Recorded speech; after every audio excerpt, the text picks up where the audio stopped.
President Obama repeatedly saying this bill has no pork or earmarks, but Oklahoma Senator Tom Coburn just came up with a list that seems to prove this bill is full of pork.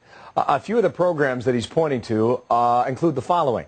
$5.5 billion to make federal buildings green, $198 million toward redesigning and furnishing the Department of Homeland Security headquarters. We thought that was out last week, right?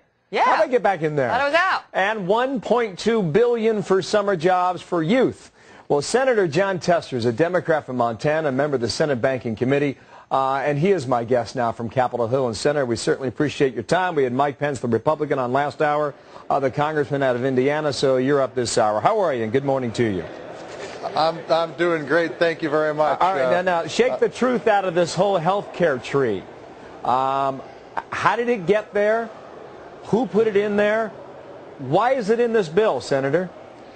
Well, I mean, I'll just tell you that I'm not sure it is the way you guys see it. I can tell you that I'll be the first one to tell you I don't want the government making my health care decisions. I don't think anybody around the country wants it this way. I think what we want is a 21st century health care system similar to what the VA has, so that people don't get treated for multiple problems when because we have the records to show that that the work's been done.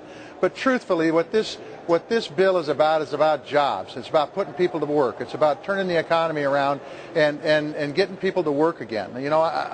Senator, can I stop you there? And I don't mean to interrupt. I want to give you a chance to make your point here, just like we did last hour with your Republican counterpart. But you just said you don't like this. So what's it doing in there? And I guess before you even answer that one, did you know what was in there? Well, I can tell you that if that's a big if there's language in there that says the government's going to make my health care decisions, we'll get it out. I don't believe that. But I'll look for it. According to the reports we have here, I think that the consumer is pretty well protected. I think what this is meant to do is move us into the 21st century for health care records. Okay, so are you going to vote for this, or are you going to want it out? Our inspector told us last hour clarification's needed. He says it's a bad idea. You're saying the same thing. Well, yeah, if it's in there, it is a bad idea. If it's in there, it's a bad idea. But the fact is that can be fixed. It will be fixed. If it's in there, it'll be changed and made better, and made workable. And then the bottom line is putting people back to work. Well, and you talk about jobs. Is the health care provision is that stimulative? Oh, I think it is stimulative. Absolutely. I think over the long term, it's going to help the economy in a big way. Does it provide jobs? Does it provide jobs?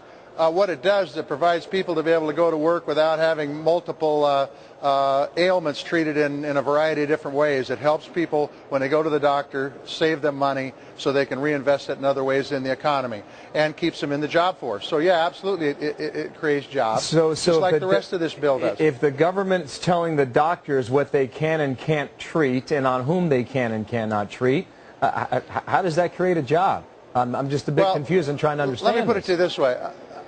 I'm the guy who said the Patriot Act had no business happening because of its intrusion into privacy. I can guarantee you that if that language is in there, I'll be the first one to step up the plate and say, hold it, I don't want the government making my health care decisions. It should be a decision made between the patient and the doctor. And part of the problems with the healthcare system right now is that the GMOs get involved in the middle of it. So we don't want to replace those with the government. What we do want to do, though, is pass a bill that turns the economy around and creates jobs, because there's a couple numbers that are important. 7.6, that's the level of the unemployment rate. 3.6 million, that's the number of jobless, over half of which have been lost in the last 3 months. So we need to turn the economy around in a big way. That's what's really important here. The language there will be fixed. If it's in there, it will be fixed. All right. Well, there's not a whole lot of time to do it because the debate is starting now on the floor of the Senate, and we expect to vote probably in the noon Eastern hour. So we'll take you for your word, and we'll see whether or not that provision is corrected or taken out entirely. Senator, thank you. John Tester. Thank you very much. It's good to be here. You got it. Good to have you on today, okay? Let's continue.